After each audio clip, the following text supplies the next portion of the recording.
Então vamos começar com o Timão vencendo em casa. Coloca aí o gol do Corinthians na vitória em sua arena contra o time do São Paulo.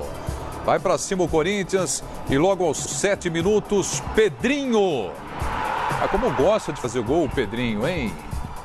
Esse valeu, alguns não valem, né? Do Pedrinho, mas esse valeu e deu a vitória então para o Timão. 3 pontos à frente. São Paulo não consegue vencer na arena do Corinthians em Itaquera. 1-0 para a equipe corintiana. Foi o seu destaque, né, Pascoal? A vitória do Corinthians. O Corinthians fez um gol muito cedo, né? Com aproximadamente 10 minutos. E depois o Corinthians começou a jogar dentro do seu modelo. Recua o time, impede o adversário de conseguir jogadas ofensivas e o São Paulo não tem muita criatividade, não conseguiu muita coisa. O Corinthians até o final da partida teve mais finalizações do que o São Paulo, 14 finalizações do Corinthians e apenas 6 do São Paulo Futebol Clube, dando uma demonstração de que o time do Corinthians, quando joga na sua arena, quando tem o seu torcedor, a torcida ao seu lado, realmente o time é muito forte. 1-0 para o Corinthians, gol do Pedrinho, e continua a sina do São Paulo de não vencer na arena do Corinthians. Corinthians mais uma vez confirma que contra o São Paulo consegue bons resultados e dessa vez 1-0, um placar logo do início, o time confirmou depois. Corinthians dá um salto de qualidade na tabela, vai para 11 pontos, fica a 5 pontos do líder, que é o Palmeiras. Por isso é que o Filipão falou que ele não vê o Palmeiras como campeão na 5ª rodada ou na 6ª rodada do campeonato, porque algumas equipes se aproximam e uma delas é o Corinthians, que já tem 11 pontos, fazendo um jogo do seu modelo. A torcida saiu satisfeita, ganha mais um clássico, mas em alguns momentos a torcida do Corinthians ficou apreensiva. Pois é, a Arena prestigiando aí o time do Corinthians é sempre uma grande força, né, Zinho? O time jogando em casa e um clássico que os dois times adoram jogar, né? Assim, o fator campo, né, num clássico desse sempre dá vantagem para o mandante. E no caso o Corinthians aproveita muito bem isso. No seu estilo, né? Muita gente diz que o jogo do Corinthians é 1-0, é a goleada, né? Mas o Corinthians, para mim, principalmente no primeiro tempo, foi melhor do que o São Paulo. Teve mais a iniciativa do jogo, né? Ficou mais com a bola, assim, buscando mais a parte ofensiva. Achei o São Paulo um pouco, os seus principais jogadores não conseguindo render. O Antony, né, que é o garoto que apareceu, surgiu, revelação, não fluir no seu jogo. Hoje ele colocou o Hudson no meio, né, fazendo ali aquela dupla de volante com o Tietê.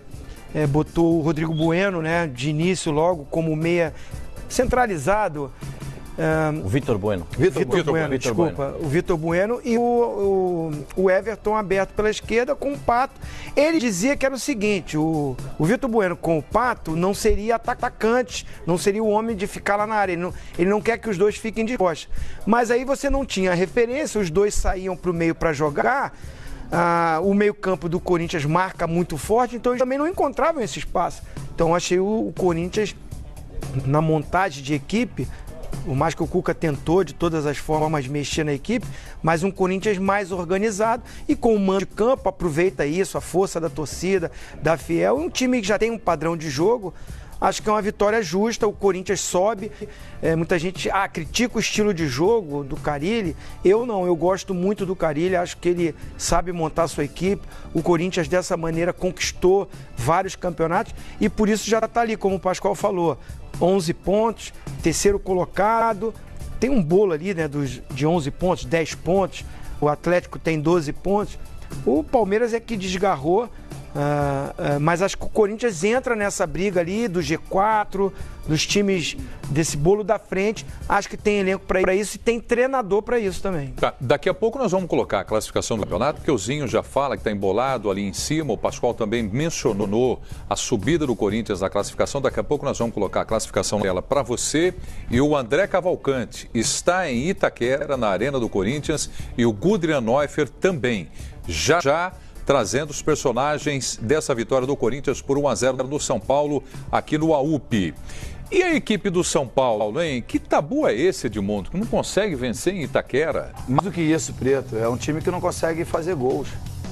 Né? Tem uma enormidade aí de jogos, principalmente jogando no Morumbi. que ele não consegue marcar. Será que é só a falta do camisa 9, a falta do centroavante, né? Depois da saída do Diego Souza, que jogava naquela posição, a contusão do Pablo, né? O São Paulo não consegue se encontrar com as redes. E aí quem não faz gol não vai vencer a partida. E aí aquele que era o único time junto com o Palmeiras, dos dois únicos invictos, né? No campeonato, sucumbiu, perdeu mais uma vez jogando em Itaquera para um time que vai se acertando. Para um Corinthians que vai começando a encontrar o seu time ideal. E aí com 2 vitórias consecutivas, né, ele dá um salto na tabela, chegando à 3ª colocação. A verdade é que o campeonato está em andamento e alguns times estão se acertando ou piorando. E só o Palmeiras joga bem, com constância.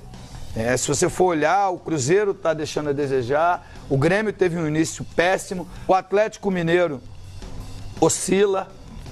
Então, os postulantes ao título... O São Paulo que estava chegando, São Paulo também, né? Santos empatou de novo, 0-0. Oi? Cruzeiro também. Cruzeiro. O Inter não consegue ganhar fora de casa. O Inter não consegue ganhar fora de casa. O Cruzeiro nem deu largada ainda, né? O Cruzeiro não deu largada ainda. Tá na mesma situação do Grêmio. Tá na pista. Ele ganhou 2 jogos. Ele ganhou 2 jogos jogando no Mineirão, mas não jogou bem. Ele ganhou do Ceará e ganhou do CSA, né? Foi isso. Mas não jogou bem. O CSA propôs o jogo. O jogo do Ceará, o jogo do Ceará, o Fábio, que hoje, no meu ver, falhou, depois a gente vai ver, depois a gente vai ver o lance, ele foi o melhor jogador em campo. Então, assim, o campeonato está muito equilibrado e o desequilíbrio é o Palmeiras. O Filipão pode ficar bravo e tudo, mas é natural que o time que está 29 rodadas no Campeonato Brasileiro... 6 jogos consecutivos só vencendo. Só um minutinho. Tem alguém falando lá na arena? Chamando a gente, a arena do Corinthians. Carilho, técnico do Timão, vamos ouvir. Dos lados, aproximação, jogadores olhando, fazendo as jogadas sem olhar, sem pensar. Um já está conhecendo o outro melhor. Então tudo isso ainda coloco assim na base do tempo e a gente está crescendo. Está crescendo assim na ideia, naquilo que é o DNA do Corinthians, né? Repetindo do começo do ano até agora 25 jogadores novos, com a chegada agora do Everaldo, trabalhando pela primeira vez com essa comissão. Mas a gente é muito forte, cara, e está nesse processo ainda, né? Jogadores entendendo o que é Corinthians. E cresce, tem personalidade nesses momentos, mesmo não falando de hoje, que hoje fez um bom jogo, um jogo consistente, mas mesmo quando não jogou bem, a concentração sempre muito alta. Carille, algum tempo atrás eu te perguntei sobre o Corinthians não conseguir construir jogadas de ataque, só que nos 2 últimos jogos fez pelo lado direito 2 jogadas bem construídas que resultaram em gol. Você acha que a evolução ofensiva do Corinthians passa muito, principalmente pelo lado direito, com o Pedrinho, o Fagner, o Urso caindo por ali, o Wagner Love, que eventualmente também cai por ali? É por ali que começa essa evolução ofensiva do Corinthians, na sua visão? Então, são jogadores que estão há mais tempo ali, né? Que nem Pedrinho, o Matheus Vital, que já está aqui quando joga ali, o Ramiro, algumas vezes também já está exercendo bem essa triangulação, essas jogadas. E lá eu tenho mudado um pouco pelo lado esquerdo. Tem hora fazendo o Jadson como meia, caindo mais lá, o Sornosa vindo de trás. Mas a gente tem o lance pessoal lá com o Cleison, né? Então muitas vezes a ideia de isolar o Cleison com o lateral para ficar no 1 contra 1 é uma ideia de jogo também. Aqui o Fagner não é só marcador. Considero um Fagner um meia, um cara que levanta a cabeça e tem clareza daquilo que faz, vem de trás, mas vem com construção, vem com qualidade, e por isso também facilita muito, até pela dinâmica de jogo. É diferente do Avelar, que é grandão, já tem a estrutura mais como um zagueiro, que marca bem, que tem bom passe, mas é claro que não tem a dinâmica do Fagner, e esse lado direito está mais tempo junto quando joga, né? O Urso já tem um entendimento bem legal também, então estamos desenvolvendo melhor por aqui.